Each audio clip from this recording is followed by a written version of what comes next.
Everybody hear me? My name is Terry Johnson. I'm the president of the Board of Education from Margaretville Central School.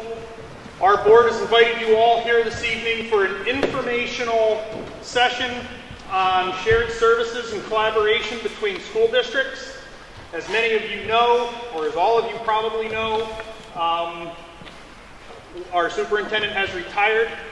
We will be having an interim superintendent starting on November 3rd. We are here to look at the possibility and the idea of possibly sharing a superintendent as well as other services. So, as I like to put it, up to and including a superintendent. As I said, tonight is strictly an informational only session. We'll be hearing some speakers this evening. Nick Saban from BOCES will be starting us off. There will be no action taking tonight. This is not an official board meeting of the Margaretville Central School. This is, again, strictly informational. I'll turn it over to Nick, who will start our presentation. Okay. I may give a try to this. This way I don't have to struggle, or if I can feel like I am sore throat. I'm very happy to assist the Margaretville Board of Education. For those that do not know, one of the duties of a district superintendent is to assist school boards of education in a search for a superintendent. I have a very unique position in New York State. Half of my job is to work with the BOCES, which I do. Superintendent of the BOCES, not unlike the superintendent you have. The other part of my job is to work with the Commission of Education. And by working with the school boards, it's under that particular part of my job that I am going with those responsibilities, especially in that and in the by voice. So we're going to find out in a minute. The collaboration and sharing, there's a lot more going on than people may realize. I'm going to talk a little about that this evening. I have a few slides, and the reason why I put it together, I think the Margaretville Board of Education is going to make it available on your website. This way people that do not make the meeting at least have an opportunity to take a look at some of the information that I'll present this evening. They very much wish to have a sense of the community's feeling with regard to the manner in which they might share within the schools. This evening, Terry has covered a lot of this. Basically, they had an English superintendent. The school board would have a willingness to explore alternatives.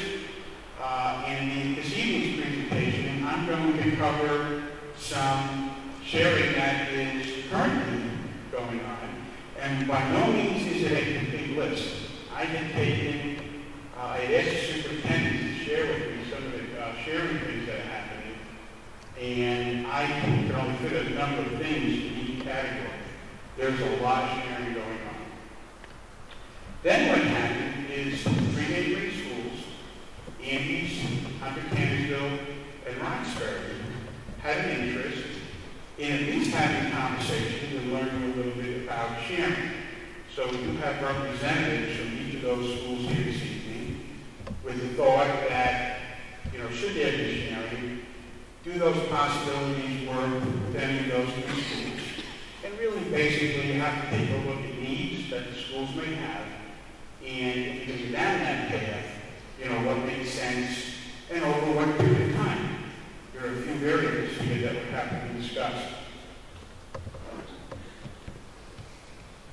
It's not something that anyone would know, anyone would not know, but really, I just want to put into context some of the reasons why you might be down road sharing. Education's mission, preparing students to be college and career ready.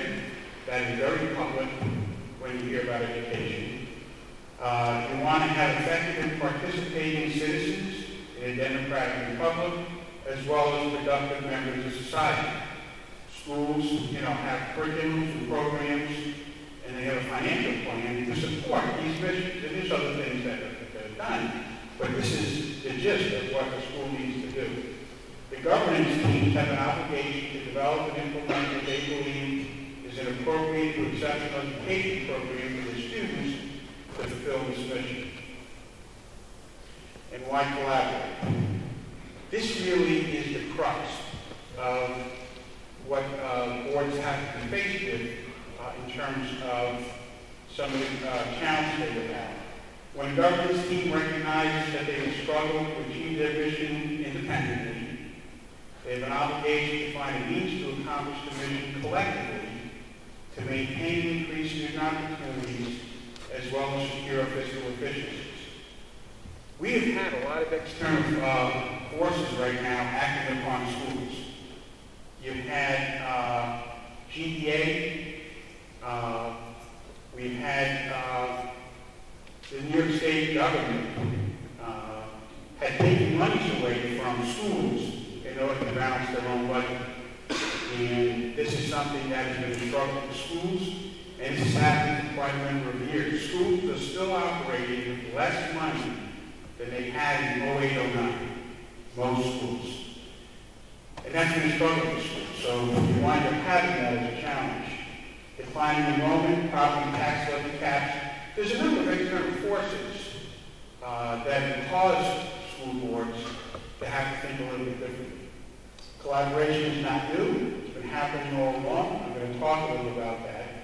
And recently, it's more a question of scale. Are schools collaborating enough? It's not that they're not collaborating, they are. But are they collaborating enough? And that's something that they need to answer to themselves. What's at stake? Our students are competing globally. Skills trump proximity. When I was in school, quite a while ago, more than not, and many of you in the audience may be, I don't think anyone's over here, but your competition sat next to you in school. If you wish to work in town, the person sitting next to you may have been your competition.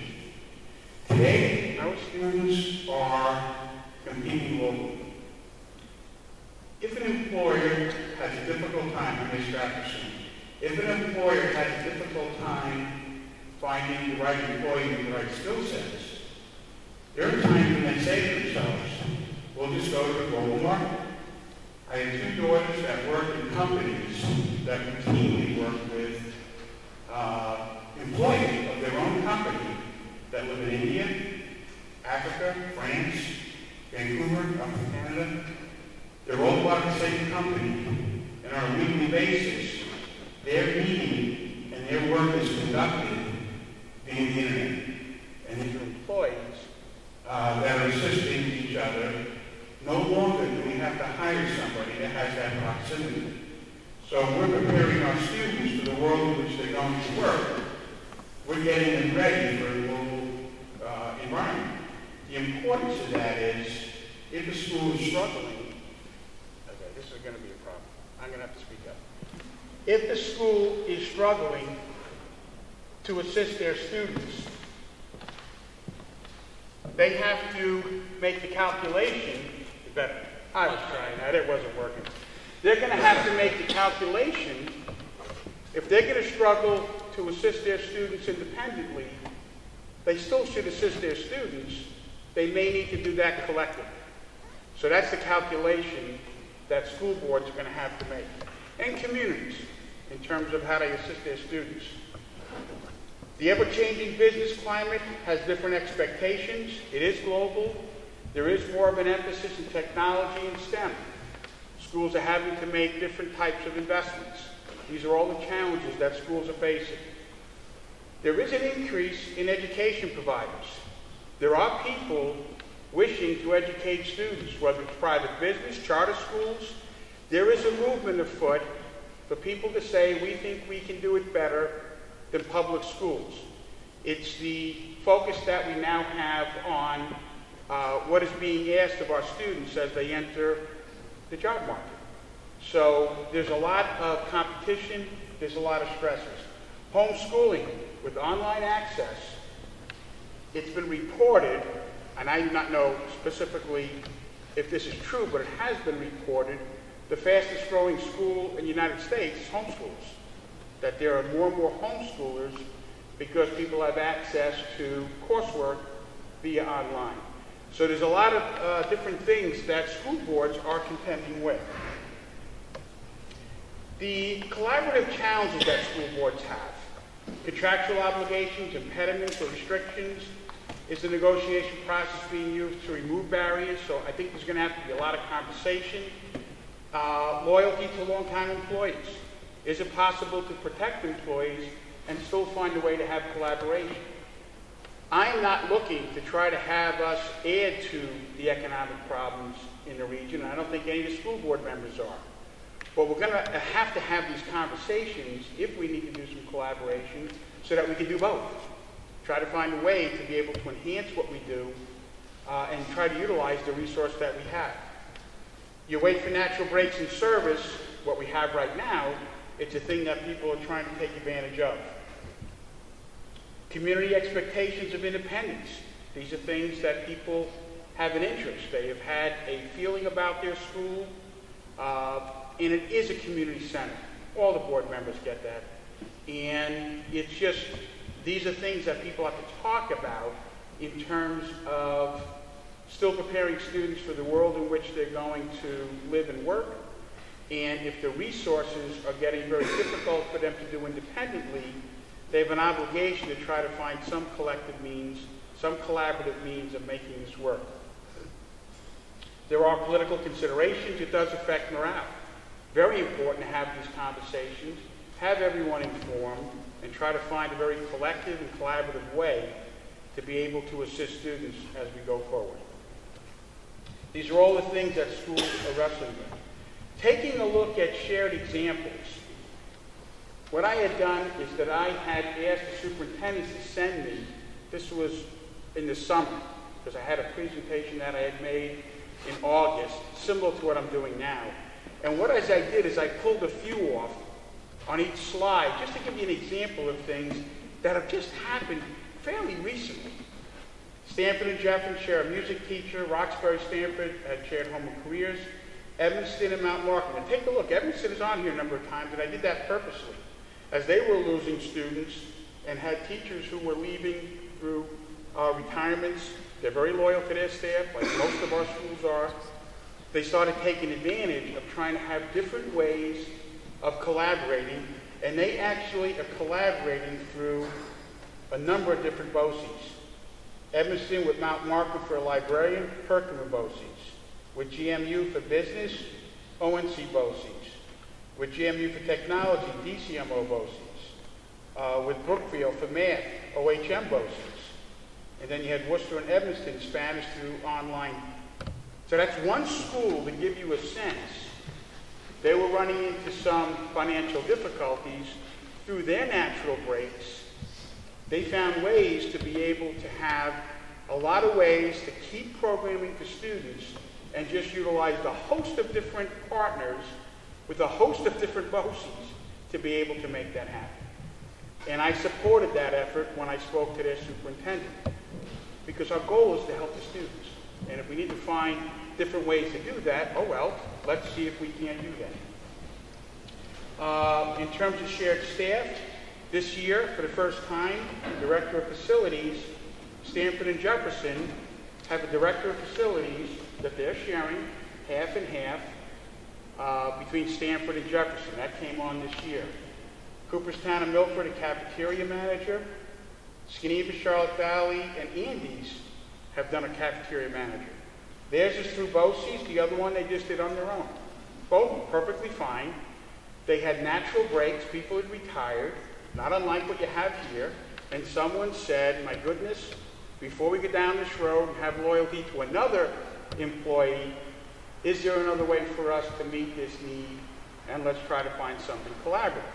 So these are things that you have seen. Cooperstown, Oneonta, physical therapist. Some other shared services. Many, if not almost all schools, share transportation in some fashion. They help pick up students, take them to different places. That has been happening for quite some time. Stanford and Charlotte Valley are working on a shared transportation maintenance agreement. They're doing that as we speak. Lawrence and Morris did some stuff with some collaborative assessment, grading assessments. Transportation services at Lawrence, they did some training, physical performance tests. They were trying to help others. Cooperstown and Richfield Spring, transportation supervisor for their 19A certification. Milford, Lawrence, Charlotte Valley, and Skenevis, a core initiative, ways in which they can try to work with some more STEM programming and allow adults to be able to get some instruction. Cooperstown and Skenevis, for this year, are sharing a business office. This is the first year it started. And I'm sure there's going to be some things to have to work out, but these are the kinds of things that are happening. Roxbury, the town of Roxbury. Rock salt the floors, as Tom explains it. We clean the town garage offices, they give us free rock salt. People are starting to talk about different ways in which they can assist their budget. Greater Roxbury Learning Initiative Corporation in Roxbury, construction of a community-based center for school. Markettville is working with Ulster BOCES for some ESL work. Andes has entered a municipal agreement with the town of Andes to combine for fuel services. So all vehicles are going to be fueled at one particular place. Lawrence is looking to enter into a municipal agreement with the fire commissioners to do the same thing that Andes was doing. So what you see is people doing things. Now, I've been in this BOCES since 1992. I was a principal at Stanford for 9 to 10 years before being a superintendent. I had not seen a lot of this until the last 5 years or so, right? Getting near that recession that we had. We're not quite out of it yet. But then all of a sudden, people have been having to get creative. They recognize they still wish to support their students, and they're having to struggle to do it independently. So to find collective means to be able to do that. Very appropriate planning, in my view. South Courtright, Gilboa, professional development on handwriting without tears. Margaretville working with Ulster BOCES again for AP courses. Tony's doing that with Margaretville right now. Evanston and Unadilla Valley is sharing alternative education. Jefferson and Stanford doing universal pre-K. ONC BOCES will be starting, I just had a meeting this morning, to take a look at a regional high school of sorts for seniors that never have to leave their school. We believe we're going to get a grant that's going to allow us to try to have a college-type program on distance learning where students do not leave their school, have access to college courses, and so we're trying to have collaboration without having to actually physically move people around, finding a means to do it through service and through school, through instruction. So again, looking very creatively at ways to assist students. So when you take a look at these lists that I've just provided, there's a number of different ways that people are looking at collaboration. We don't have to look at it. Never use the word merger, right? No one's used the word merger. No one's looked at it. My belief is each of the schools need their community school anchor. But it doesn't mean we can't still share or find ways to do things differently, at least at a high school level. You know, can we find ways to assist students? The world they're going to enter is requiring them to do more. We need to step up and make sure that our students can compete with anyone around the world. That's what our charge is. And I know that the staffs of all of our schools, the school board members, the administrative teams, they get this, and they want to make sure we can. We have had some struggles with some of the finances. So we need to be creative and find ways to work collaboratively. Athletics. I was shocked when I read some of these, because this is sometimes the big bugaboo, right? My goodness, our team can't go near someone else's team. South Courtright and Andes, they share almost every sport.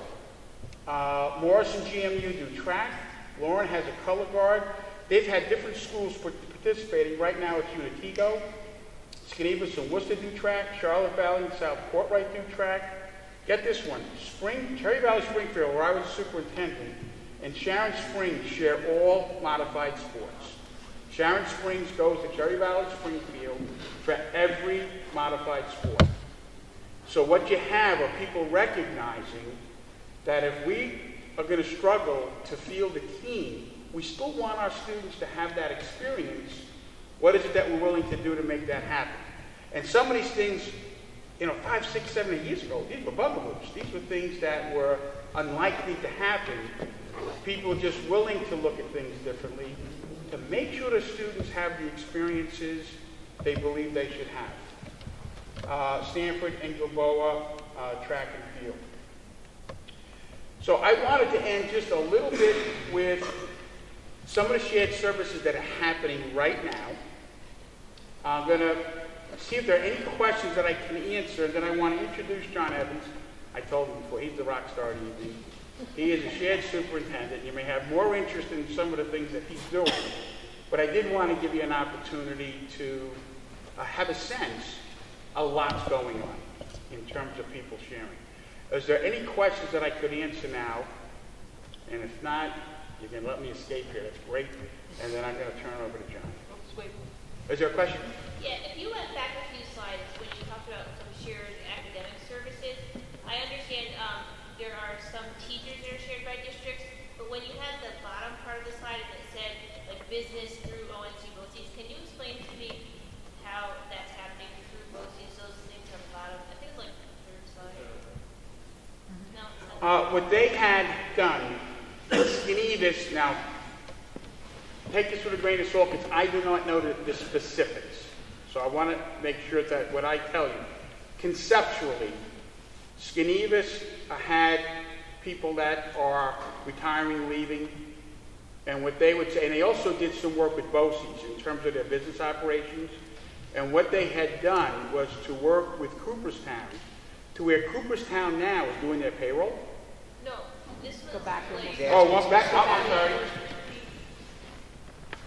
Keep going.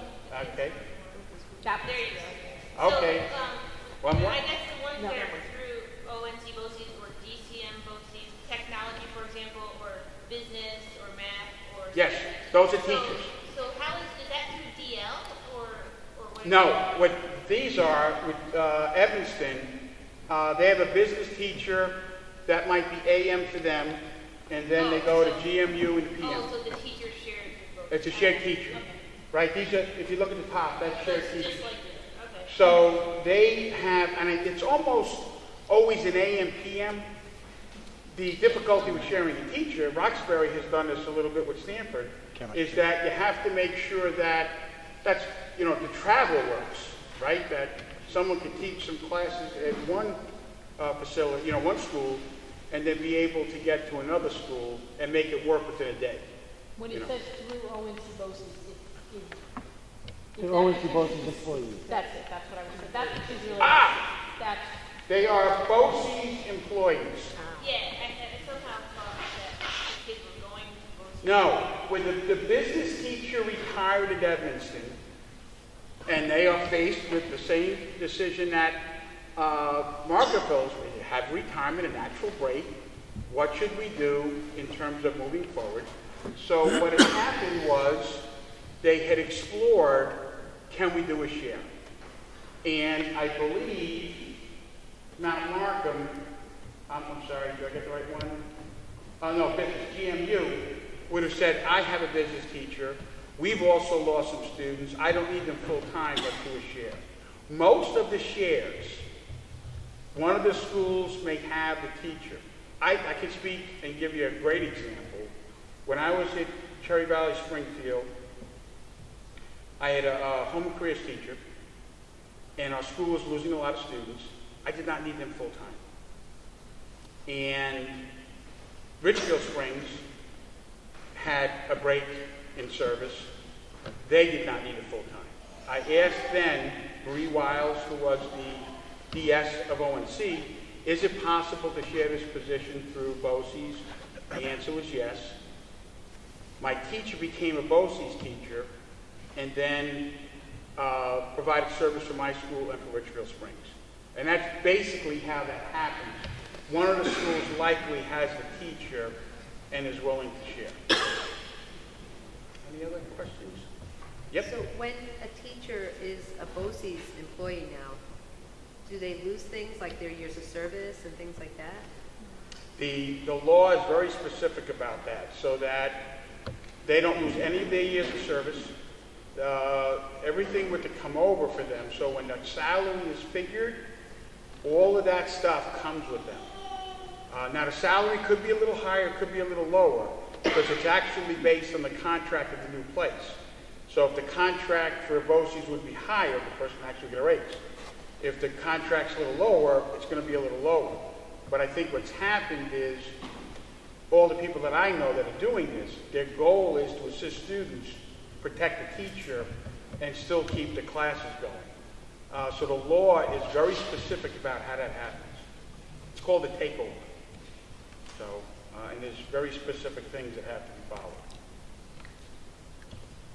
Any other questions? I am going to turn it over to John Evans, and he will continue.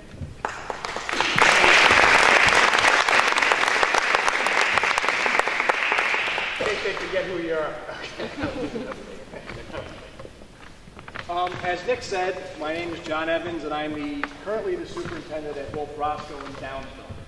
I'm in my second year of doing that, and this whole thing kind of came about from a lot of the stuff that Nick is talking about. At Roscoe, when I started there in 2009, my superintendent secretary at the time had been there for 28 years. I was the 19th superintendent she'd worked with in those 28 years. In Downsville, when I started there last year, a year and a half ago, I was the 6th superintendent in Downsville in a 4-year span. So something that's not unique to my two schools, and is something some of your communities have probably experienced, is small rural schools tend to be stepping stones and places that experience a lot of administrative turnover. And it was that constant administrative turnover on the Downsville side that kind of led to the discussions with Roscoe about sharing a superintendent. Because they had gone through a couple. They had trouble finding a superintendent with experience, which they felt was some of the reasons some of the things were in turmoil. On the Roscoe side, we had gone through a couple of pretty tough years financially, with the tax cap and the economy kind of tanking. We cut some teachers back to part-time, and things were a little bit tight. So the idea of looking for creative ways to save money was something in the back of the minds of the board members on the Roscoe side. So kind of administrative turnover and finances were two of the things that kind of opened the door to this discussion of sharing a superintendent. That, coupled with it becoming legal through some legislative action in one of the budget sessions, is one of the governor's claimed ways of saving money and mandate relief and all that kind of stuff, kind of started all these discussions. Prior to discussing sharing a superintendent, our two school districts entered into some shared sports arrangements and shared the majority of our athletic programs. And that kind of opened the door to kind of me becoming somewhat known on the Downsville side and becoming a known entity and leading to further discussions. Over the last year and a half, I've spent a lot of time talking with some other shared superintendents. In fact, this weekend, two of us, along with another superintendent who just did his doctoral research on the concept of shared superintendents, are kind of having a similar discussion at the New York State School Boards Convention. And Jason Andrews, who's the superintendent in Windsor School District, just recently completed his doctoral work on, why schools would share a superintendent. And some of the key things that he found in doing his research is that in the schools that have successfully shared, they had similar things in common. One was the person being shared was well established in one of the districts already. In my case, I graduated from Roscoe in 1989. So I left the area, ended up coming back, and was kind of a known entity from the community, from the area. That was appealing on the Downsville side because I'm not an outsider. I'm from here. I'm a redneck that hunts. I have a lot of things in common with a lot of the folks in both of my school districts. So, that kind of made some of the conversations a little bit easier. Some of the other things that he found in his research were that a lot of the school districts that are doing this successfully were sharing things prior to entering into a shared superintendent arrangement. In a lot of cases, it was athletics. And, I'm a firm believer that, having lived this for a year and a half, and I was just talking to, Dr. Sweeney before we came in about our smooth start of the school year, the majority of the issues that I have are athletics related. So, and that really has nothing to do with me being a shared superintendent. It just makes it a little bit easier to iron it out because I'm only talking to myself. Because I'm not having to deal with another superintendent and worry about whose coach it was and whose parents were out of control, and in this case, they're all mine. So it's my problem to fix. But, sharing sports, that's a real biggie. And I know some of you have done that, in various flavors. On the Roscoe side, in my time back in Sullivan County, not so much as the superintendent at Roscoe, but in the last 12 or so years, Roscoe's shared sports with almost every school in Sullivan County in some way, shape, or form. And the reason for that is the community and the board has had a long-standing belief in that it's about opportunities for kids. And if we can't put together a program and we have kids that want it, we're going to find a way to make that happen. And being a really small school, that's usually easy because when you combine schools for athletics, you combine enrollments, and there's been some recent changes where you're not taking the total enrollment, so it doesn't always bump somebody up a class. So our low enrollment wasn't bumping anybody up. So at times we had students from Jeffersonville, before they became Sullivan West, playing on Roscoe football teams. We've had kids go to Tri-Valley for track. We've had a number of different things that we shared with Livingston Manor. And at one point, when I first started at Livingston Manor, the two boards had met. We had shared football for 7 years. They had decided that they were going to try and enter into a larger sharing agreement. But the M word kept coming up, the dreaded merger thing.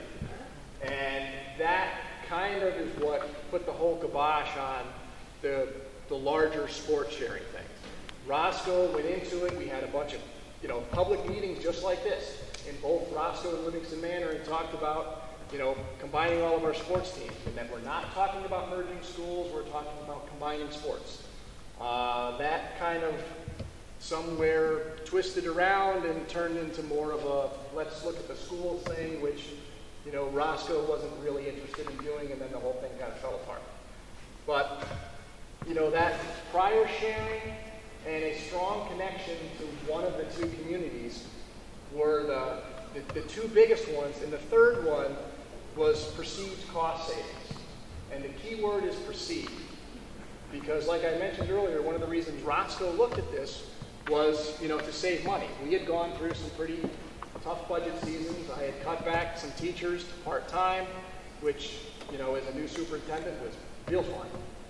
I was the first person that had to do that in, 15 years. So on paper, when we came into this, it looks like Roscoe is saving, in the neighborhood of $50,000, Downsville in the ballpark of 45-ish, and we are, but those savings are short-lived. So if the driving factor for two school districts to look at sharing a superintendent is money, you need to look bigger than that. Because after the first year or two, that savings is reallocated someplace else. So it's not a continued savings every year, because that money it saves something in one place or the other. It might save part of a teaching job, or an athletic program, or a tractor, and after that, it kind of, just gets sucked up into the budget, and, you know, it's gone. So the money factor is not the big thing. You know, what it is stability and leadership and someone who wants to go crazy and run back and forth a lot. Just kidding. But I'll get to that part of it. But, you know, those are the three big things. Stability and leadership, perceived savings, and the ability to share other things. What it's done for my two districts is things have seemed to calm down and downhill a little bit. I haven't been run out of town yet, so that stability piece seems to be working for now. It might be short-lived, who knows. You know, and on the Roscoe side, I have been approached several times by different school districts in Sullivan County.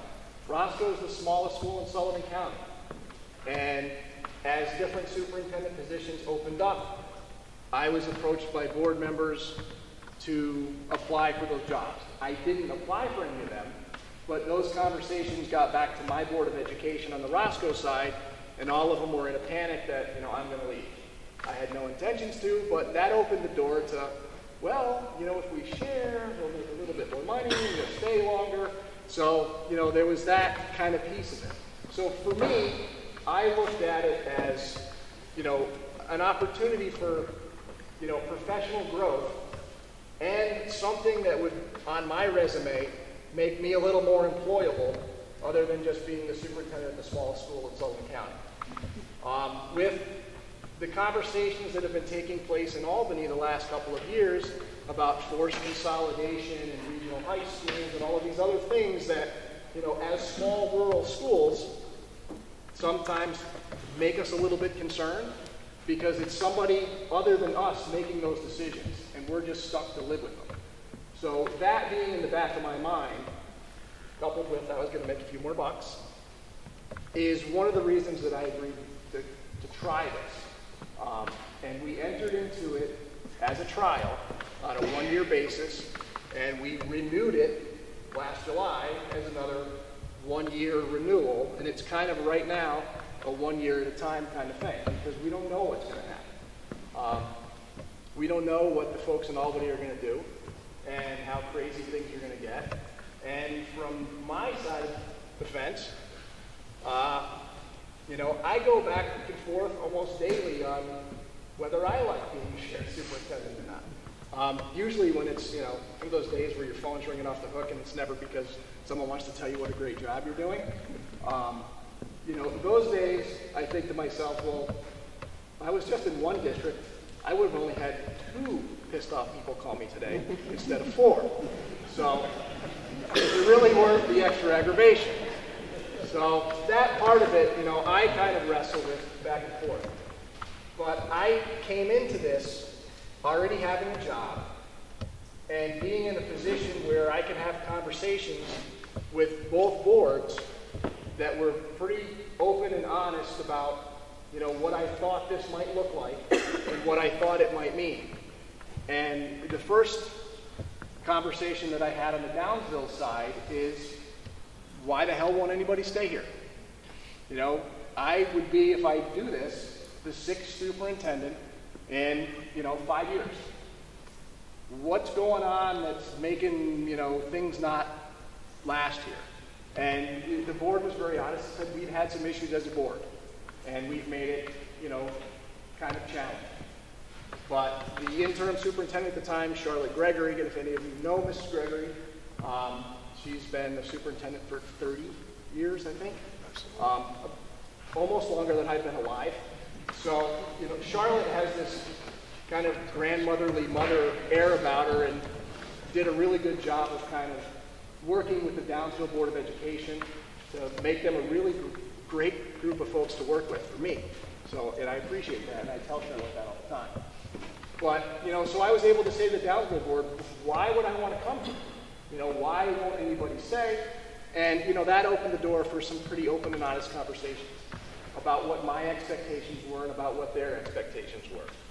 I was also very upfront with both boards in that the only way this could work is if the 10 of them, the 5 in Roscoe and the 5 in Downsville, 100% believe in this idea. Because if every single one of them doesn't think that sharing a superintendent is the best thing since sliced bread, it's not going to work.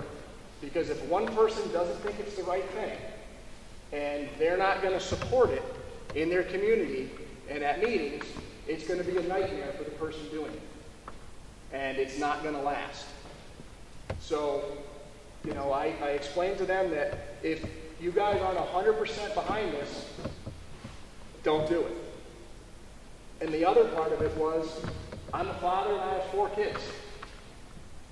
In a small rural school, communities expect their superintendent to be at everything under the sun. We are the face of the district. You know, we are usually the highest paid person in the community. And, you know, that sense of, we're paying you the big bucks, so you're going to be at all the games. You're going to be at every basketball game. You're going to be at every soccer game because, you know, all of our folks in the communities are paying your salary and they want to see you there. They want to see what they're getting for their money. And part of the conversation was, as a father, I can't be at everything under the sun in your 2 school districts and still be a father. So the expectation coming in was the other administrators in the school district are going to have to play a role in this. Because I can't be 2 places at once, and I can't do everything.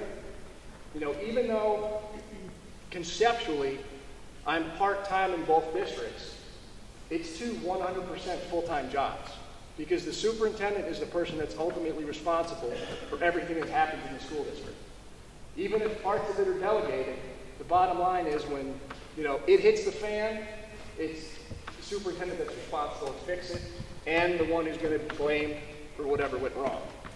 Because even if it was something that was delegated to a principal or to a business official, we're the ones ultimately responsible to clean up the mess and to take the responsibility. So, you know, we went into that kind of with the understanding that I'm not going to be at everything. You know, I will go to some stuff, but what I told both boards is if there's a game in Roscoe and a game in Downsville, and my kid has a game, I'm going to be at my kid's game. Because I would be a hypocrite if I sat there and said that, you know, we need to advocate for kids, but I wasn't there advocating for my own. So those were some of my conditions coming in, that both boards needed to be 100% on board, and if the boards and the communities could accept the concept of the superintendent not being the face of the district and being at everything under the sun, then it's something we can, you know, take a shot at. And so far it's worked. I mean, it's been challenging at times. I've juggled around a number of different ways on how I structure my day.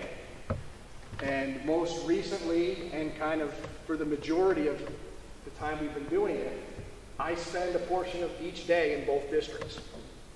And the reason for that is, part of what makes my situation a little bit challenging is Roscoe is in Sullivan BOCES in the Orange County Interscholastic Athletic League in Section 9, and Downsville is in DCMO BOCES in the Delaware Mountain League in Section 4. So there's nothing about my 2 districts in common except for me. Whereas, you know, everybody in this room, you guys are all in the same BOCES, you're all in the same league, you're all in the same section, so that, for this, from my seat, makes it a heck of a lot easier. Because each month in both BOCES, the DSs have DS meetings, and all the superintendents go. And those are things that you really can't delegate out to your principal.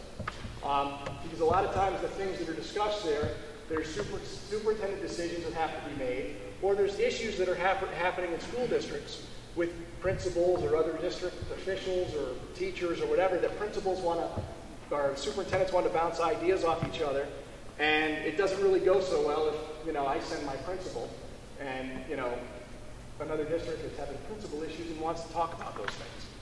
So, you know, those are things that you have to go to, and for me, it's twice. So having to go to everything double has made my time out of the district more than if it was just 2 school districts within the same BOCES. The other challenge for me is, and all of you probably know this very well, is in this area, there's no straight line between any place. So to get from my house in Livingston Manor to Otselic Valley is 2+ hours. You know, DCMO BOCES, their main offices are in Norwich. That is not close. And there's no straight line to get there. So the time, you know, if I have to go to a meeting in Norwich, by the time I drive to Norwich, have the meeting and drive back, the day's gone. So if I had a Downsville meeting on Tuesday,